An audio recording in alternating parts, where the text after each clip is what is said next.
à toutes et à tous ma team Kiffer, j'espère que vous allez bien.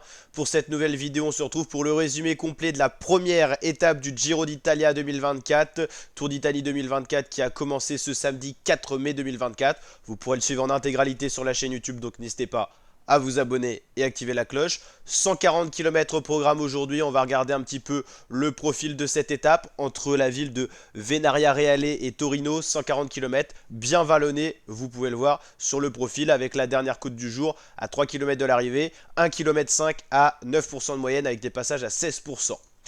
On a la première échappée de ce Giro qui est en train de se créer au début de l'étape avec trois Français.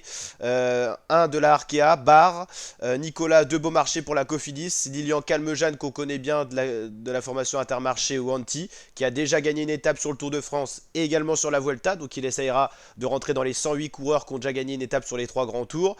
Grebe Zabir pour la Lidl Trek, Pietrobon et Fiorelli pour les petites équipes italiennes invitées qui ont envie d'être représentées à l'avant. On pense notamment à la Bardiani, voilà, dans cette échappée. 6 coureurs en tête, 18 secondes, ça paraît bien parti. Le peloton a validé cette échappée. Il fait beau pour cette première étape sur le Tour d'Italie. Voilà le peloton qui commence déjà à rouler, on laisse pas l'échapper, prendre beaucoup d'écart, 1 minute 17 comme on peut le voir ici, à 65 km de l'arrivée on a 2 minutes 18, vous allez voir ça va se remettre en premier écran, en écran zoomé, vous allez le voir juste après. En tout cas dans l'échappée ça commence à s'attaquer dans les différentes difficultés du jour pour les points du grimpeur. Et puis finalement ça poursuit, c'est Grebe Zagir qui est parti tout seul et Calmejane qui est parti à sa poursuite.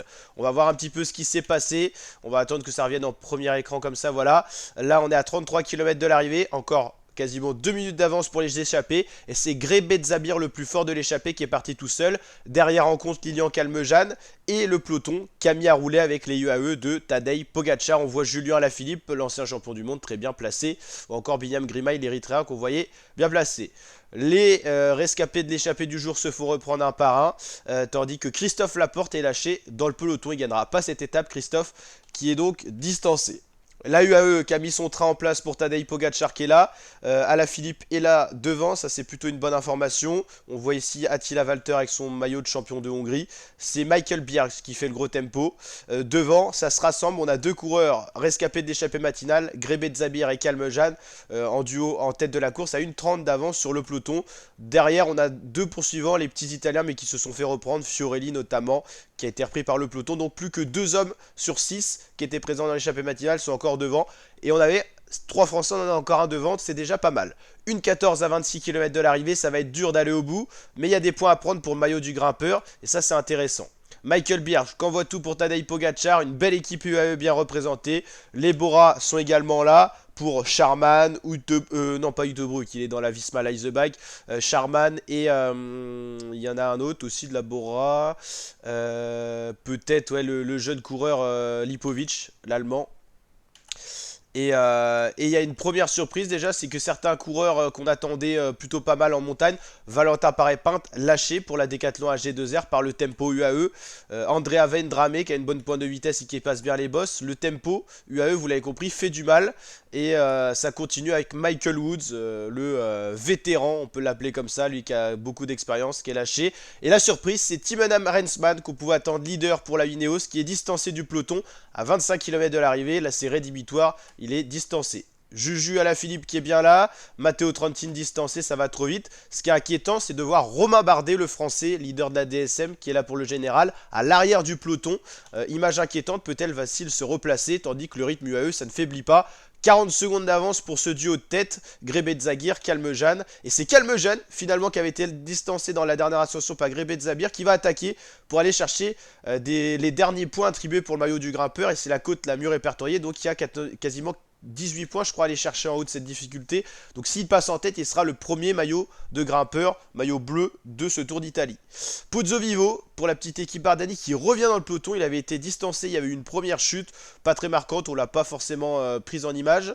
Luc Flapp à l'arrière du peloton, c'est assez inquiétant pour lui. Et la UAE qui continue, et c'est un nouveau tempo qui est imprimé cette fois par des grimpeurs. C'est plus Michael Bjerg. Calmejane va tout donner pour aller chercher les points, tandis que Grebe Zagir se fait reprendre par un peloton, emmené par le dernier équipier de Pogacar, c'est Rafał Majka, le polonais, peut-être le meilleur grimpeur, le lieutenant de montagne. Majka, Pogacar, Alaphilippe qui est bien là à l'affût, ça fait plaisir de voir Juju avec la pêche. Et ce qui est inquiétant, c'est Bardet.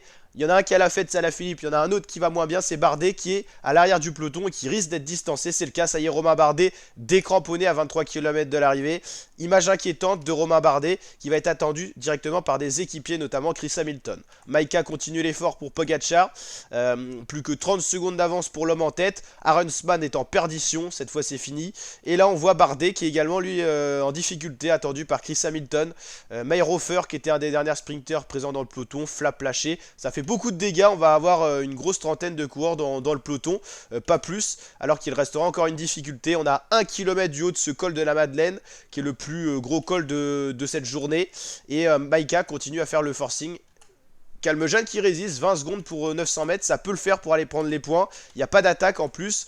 Et derrière, ça continue avec des coureurs distancés. Calmejane va jouer comme si c'était la victoire d'étape, alors que c'est juste un sprint de la montagne. C'est pas 14, mais bien 18 points. Il y a quelques erreurs sur les points donnés par la réalisation italienne. Calmejane va s'emparer du premier maillot de meilleur grimpeur, remporté l'an dernier par un Français. Petite question, allez, vous l'avez? Thibaut Pinot, bien sûr. Allez. Calmejane bascule, il va continuer son effort, sait-on jamais, le peloton est là, mais ça peut se relever. Bardet qu'on voit dans un petit groupe de distancés, quand même devant Arensman qui est lui vraiment en perdition tout seul, pas attendu par des équipiers. Normal, on a Geraint Thomas pour co-leader. DSM, ils ont Romain Bardet, donc c'est pour ça qu'ils l'attendent. Le peloton qui se met à rouler, mais ça attaque un peu de partout. Voilà, il n'y a plus trop d'UAE. Ils sont un peu désorganisés et ça attaque à l'image ici de 3 coureurs, un IF, un Bora, un Alpecin.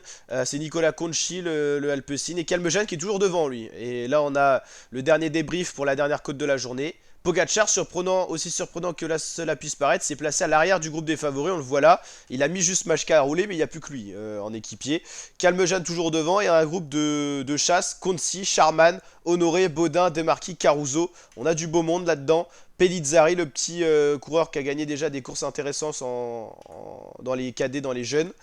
Et Calmejane qui va se faire reprendre par ce groupe de compte qui est organisé un petit peu par ce vétéran italien qui a bientôt 40 ans, Damiano Caruso, qui essaye d'envoyer une organisation dans ce groupe pour essayer de garder de l'avance sur le peloton des favoris. Intéressant cette étape, on a un scénario assez bizarre. Le peloton Pogacar, quelques favoris qui sont partis, c'est Conci qui décide d'attaquer dans le groupe de tête. Derrière on va l'appeler le groupe Caruso et un peu plus loin derrière Pogacar avec son peloton qui est à 29 secondes. Plus que 5 km, on va arriver dans le pied de la dernière bosse à 4 km de l'arrivée. C'est Nicolas Conci qui arrive en premier dans cette bosse. Le peloton de Pogacar, mais il y a encore le groupe Caruso juste devant avec Charman et tout ça, c'est pas négligeable. Dès le pied de cette ascension, ça va accélérer sur la droite de la route. C'est Poggi qui va attaquer. Le rouleau compresseur est lancé. Narvaez saute directement dans la roue. Juju Alaphilippe également. On a donc Pogacar, Narvaez, Alaphilippe. Un Bahreïn qui est là. Là, c'est Ben O'Connor pour la Décathlon. Et Conci qui est tout seul en tête. Il n'a pas une minute d'avance. Il y a un petit bug là-dessus. Une vingtaine de secondes sur le groupe Caruso. Donc peut-être une trentaine sur le groupe Pogacar. C'est un peu le bazar, on en a de partout. Ce qu'on peut dire, c'est que là on a les poursuivants derrière Conci qui se font rattraper par Alaphilippe, Pogacar et tout ça, ça va très vite. Hein. Le rouleau compresseur est lancé, Poggi qui n'arrête plus. Il continue son accélération, suivi par un petit coureur italien, mais surtout Narvaez. Alaphilippe va craquer, Charman est encore là. On a un trio, Pogacar, Narvaez, Charman, et toujours Nicolas Conci devant, mais avec les efforts qu'il a fait pour s'isoler tout seul en tête, je suis pas sûr que ça le fasse pour Conci. Conci qui tient tête à Pogacar, mais Pogacar va tout de suite revenir avec le trio infernal et c'est parti. Pogacar en remet, seul Narvaez arrive à s'accrocher, Charman est distancé, ça bascule en tête. On a 2 km 9 de l'arrivée, que de la descente quasiment. Donc à voir ce que ça va donner. Alors est-ce que je peux encore passer les images? Ça bug. Hop là. Comment ça se fait que ça bug? On va aller voir ça. On en est où? On en est où? On va y arriver. Hop là. Ok. On en est là. Pardonnez-moi, ça va repartir. Hop, on est là. Donc deux coureurs qui ont basculé en tête. Un peu plus loin derrière, d'autres coureurs. Le duo de tête, Pogacar-Narvaez. Charman va essayer de revenir dans la descente, il va faire la jonction. Donc Pogacar, Narvaez, Charman. Trois coureurs en tête de la course, on voit les identités à gauche de votre écran. 1 km, ça va jouer au sprint. Pogacar ne veut pas se faire piéger, il est premier, il décide de pas trop rouler. Ça peut revenir derrière, mais ils sont quand même assez loin les autres coureurs. C'est Alex Baudin pour les Français qui est là pour la G2R. Et là le groupe Caruso à la Philippe. Guerin Thomas également, mais ça va jouer pour le trio la victoire d'étape. C'est Charman qui va lancer en premier. Pogacar va lancer, Narvaez le plus fort. Narvaez remporte cette étape, ça s'est joué à rien devant Pogacar et Charman. Alex Baudin va faire 4. Axel Baudin, on va vérifier le prénom. Un Alpecin là, on verra son identité. Le groupe des favoris, Guerin Thomas, Julien Alaphilippe, Uytebroek, Felipe Martinez, Ben O'Connor, quelques autres coureurs distancés. L'Ineos en fait, Narvaez, le champion d'Équateur, fait partie de l'équipe de Guerin Thomas. Ghana était pas loin non plus, donc ils vont pouvoir célébrer cette victoire ensemble. Le classement complet, Jonathan Narvaez, 2 Charman, 3 Pogacar, Axel Baudin, Alex Baudin fait 4, Konsi 5, 6ème Quinten Hermans, 7ème Van Sevenant, 8ème Tiberi, 9ème Attila Valter et 10ème Guerin Thomas. Voilà, et bah c'est le principal qu'on peut vous dire. On va aller voir les classements complets pour voir tous les maillots distinctifs. Hop, est-ce qu'on va aller voir classement Giro 2024. Donc en tout cas, premier maillot de leader, maillot rose, c'est Narvaez devant Charman, Pogacar qui est que 3, petite rectification. Le classement des meilleurs grimpeurs, bah, c'est Calmejane qui est devant. Et bon, on fera une vidéo pour les classements en même temps de la présentation de la deuxième étape. Voilà pour ce résumé. S'il vous a plu, n'hésitez pas à lâcher le petit pouce bleu, le petit like des familles, à vous abonner, à activer la cloche et je vous dis à très bientôt. Après chacune des étapes pour les résumés, avant chacune des étapes pour les présentations d'étapes. Donc n'hésitez pas à nous rejoindre en vous abonnant. Ciao l'équipe.